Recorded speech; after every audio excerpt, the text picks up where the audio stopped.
Guy Joseph says the transportation sector must become a lot more organized. The transport minister says government cannot continue to subsidize the sector to the point where the public is not given value for money. Over the years, we have seen minibus drivers, 5, 6 buses rushing down the road at the same time, each having 2 or 3 passengers, which results in a major impact on the amount of fuel being consumed. Yet still the volume of persons are not being moved for the amount of fuel being consumed. Oil prices on the world market are predicted to rise above $200 US a barrel by year end. Joseph says the stakeholders in the local transportation sector have to consolidate their efforts if they have to remain in business. He says individual bus operators must begin to assess whether operating 14-seater buses is viable in light of the escalating fuel prices. If the price of fuel is going to continue to increase at the rate that it is going, and if it is going to reach anywhere close to what is predicted, not even 14-seaters may be feasible to operate between Vieux-Fort and Castries or Soufrière and Castries.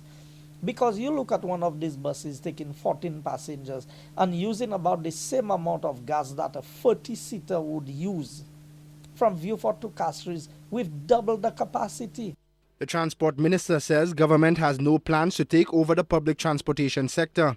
He says that approach will place a greater burden on taxpayers who will have to fork out more revenue to increase subsidies to the sector. I've heard many people talk about the Barbados model and how well it works.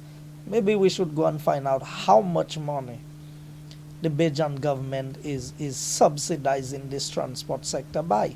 And then we would get to understand whether we have the local resources and revenue, given our present debt to GDP in this country, as to how much more government can take on debts. So the issue of government taking over the transport system is not something I see happening. Minibus drivers are awaiting an announcement from government on an increase in bus fares.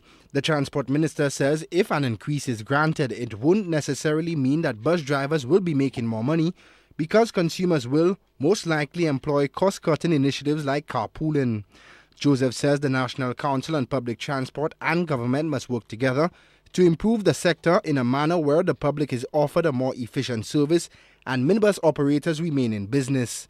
Shannon LeBon, HDS News, Channel 4.